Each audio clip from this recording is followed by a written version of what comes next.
महाकुंभ नगर प्रयागराज में एक से बढ़कर एक महात्मा पहुंचे हुए हैं, प्रवचन दे रहे हैं, तरह तरह से लोगों को उपदेश दे रहे हैं, ज्ञान की गंगा बह रही है। इन्हीं में से एक संत हैं जो कबीर पंथ को फॉलो करते हैं और कबीर को लेकर उपदेश देते हैं, उनके दोहों को जनता के बीच ले जाते हैं, समझाते हैं। इन महात्मा जी की आयु, संत की आयु महज 17 वर्ष है। क्लास 11th के छात्र हैं, लेकिन कबीर पंथ को लेकर उनकी गहरी समझ है और वो कबीर पंथ को और ज़्यादा बढ़ाना चाहते हैं। हमारे साथ खास बातचीत के लिए मौजूद हैं। आप ये बताइए, कबीर पंथ को लेकर आप उपदेशक हैं, प्रवचन देते हैं, आपकी आयु कितनी है, किस क्लास में आप पढ़ते हैं और कबीर ही क्यों? साहेब बंदगी साहेब, मैं 17 वर्ष का हूँ।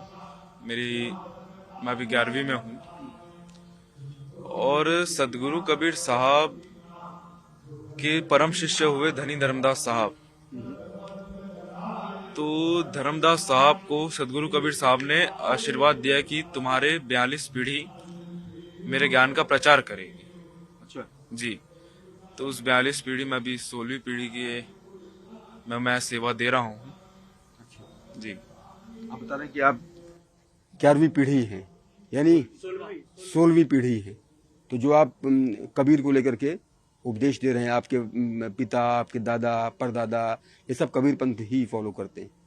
मैं आपसे जानना चाह रहा था कि कबीर को लेकर आप क्या कहेंगे? कबीर आज के समाज में प्रैक्टिकल हैं, कबीर बहुत प्रैक्टिकल हैं। कबीर लिखते हैं कि पोथी पढ़ पढ़ जगमुआ पंडित भया न कोय, ढाई आखर प्रेम का पढ़े तो पंडित कोय। और ये कबीर पंथ की जो वाणी है वो अपने आप में बहुत अनोखी है और बहुत सरल है। तो कैसे उपदेश देते हैं और कैसे लोगों का रिएक्शन आता है कबीर पंथ को लेकर के? आप यहाँ पर आए हुए हैं, 17 वर्ष की मात्र आपकी आयु है। कबीर को लेकर क्या कहेंगे आप? कबीर को लेकर क्या कहना चाहेंगे? देखिए, सदगुरु कबीर साहब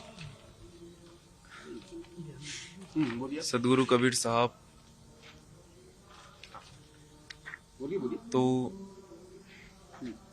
कबीर को लेकर क्या कहेंगे?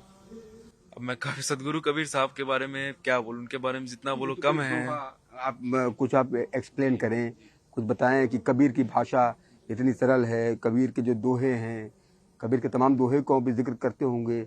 क्या कहते हैं जब प्रवचन देते हैं, तो कैसे आप लोगों को अपनी बातों से समझाते हैं? कबीर साहब की एक साखी है, जीव दयातम पूजा यही धर्म का सार, कहे कबीर विचार के और सकल व्यवहार। जीव दया, जीवों में दया करनी, और आत्म पूजा, जो हमारे अंदर जो परमात्मा विराजमान है उन्हें पूजना, उन्हें पहचानना। आत्म पूजा का यही अर्थ होता है। तो इस साखी में से जीव दया और आत्म पूजा को लेकर हमने मिशन बनाया, सदगुरु कबीर धर्मदास वंशावली मिशन, जिसे हम शॉर्ट में केडीवी मिशन कहते हैं। तो हम यही समझाते हैं लोगों को कि हम सब अलग नहीं है। अब साहब को कहना होता तो मनुष्य देह और आत्म पूजा भी कह सकते थे, या फिर जानवर देह आत्म पूजा कह सकते थे। उन्होंने जीव कहा, जीव में तो हम सब आ जाते हैं। इंसान आ जाते हैं, जानवर आ जाते हैं, पेड़ पौधे आ जाते हैं, सब आ जाते हैं। सब पर दया करनी है, सबको एक जैसा मानना है। अच्छा, आप ये बता रहे हैं आपकी आयु महज 17 वर्ष है, अभी आप बालिग भी नहीं हुए, 18 वर्ष के भी नहीं हुए, 11th क्लास के आप छात्र हैं। वंशावली आप बता रहे हैं 16वीं आपकी पीढ़ी है। आपको इंटरेस्ट वंशावली की वजह से है कि या आपका खुद ही इंटरेस्ट है कि हम कबीर को फॉलो करते हैं, कबीर को मानते हैं, कबीर को आत्मसात करते हैं, कबीर को समझते हैं, कबीर को समझाते हैं? अब जैसे मैंने कहा कि सदगुरु कबीर साहब ने धर्मदास साहब को आशीर्वाद दिया था कि हमारे 42 पीढ़ी मेरे ज्ञान का प्रचार करेगी। तो ये साहब की कृपा है कि मुझे शुरुआत से इस पर इंटरेस्ट रहा। तब मैं पहले तो और ज्यादा ही छोटा था, लेकिन जब थोड़ी समझ बढ़ी तब मैंने आसपास देखा तो मुझे भी लगा कि नहीं, मुझे अब थोड़ा बहुत कार्य शुरू करना चाहिए। तो मैंने अभी सिर्फ शुरुआत ही किया है। मैं 5-6 महीने पहले ही आपने शुरुआत किया, बता रहे हैं साल भर मान लीजिए हो गया। साल भर से आप लोगों को कबीर को उपदेश दे रहे हैं। अपनी पीढ़ी का जो प्रॉमिस है वो आप एक तरह से पूरा कर रहे हैं, है ना? कि 15 पीढ़ी कर चुकी थी, 16वीं पीढ़ी हम करेंगे। मैं यही जानना चाह रहा था, क्योंकि आप बता रहे हैं 16वीं पीढ़ी है, 42 पीढ़ी तक ये संकल्प है, 42 पीढ़ी की बात आप कर रहे हैं। तो कबीर को भी बहुत कुछ, क्योंकि कबीर बहुत अपील करते हैं, कबीर ने जो जो बातें कही हैं वो बिल्कुल डिफरेंट हैं और बिल्कुल सत्य हैं।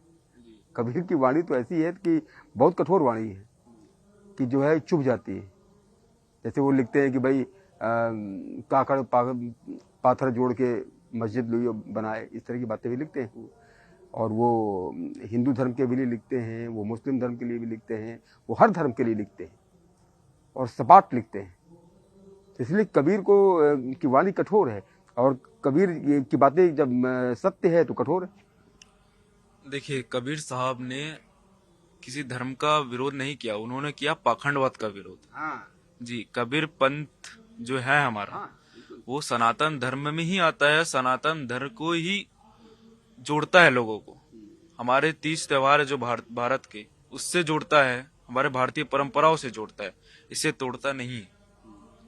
तो आपने क्या संकल्प लिया है कि अब आजीवन कबीर पंथ को ही फॉलो करेंगे और लोगों को उपदेश देते रहेंगे? जी, मैं लोगों की सेवा में ही हाजिर रहूंगा। मैं चाह रहा हूं कि जो कबीर पंथ है उसको लोगों की सेवा में लगाएं, ना कि लोगों से कबीर पंथ की सेवा कराएं। जी, और हमारा कार्य यही है लोगों को जगाना। सब यही कहते हैं जागो करके, क्या जागना का क्या होता है अर्थ? कि जो ये भौतिक संसार है हम इसमें फंस चुके हैं, हम इसको ही हर चीज मान रखे हैं। लेकिन आपके पिताजी भी अभी भी आए हुए हैं, वो भी आए हुए हैं, आप भी रहते हैं, पिताजी भी रहते हैं, और सभी पूरी टीम रहती है आपकी, है ना? तो धन्यवाद आपका। तो आपने देखा कि किस तरह से 17 वर्ष की आयु है और इन्होंने कबीर पंथ को जीवन भर फॉलो करने की कसम खाई है। इनका कहना है कि इनकी 16वीं पीढ़ी है जो कबीर पंथ को फॉलो कर रही है, और 42 पीढ़ी तक का संकल्प इनके दादा परदादा और जो सब पहली पीढ़ी के रहे होंगे उनको उन्होंने ये संकल्प लिया था, और ये संकल्प निरंतर जारी रहेगा। कैमरा पर्सन सोनू मंडल के साथ उमेश श्रीवास्तव, न्यूज़ 18, कुंभनगर, प्रयागराज।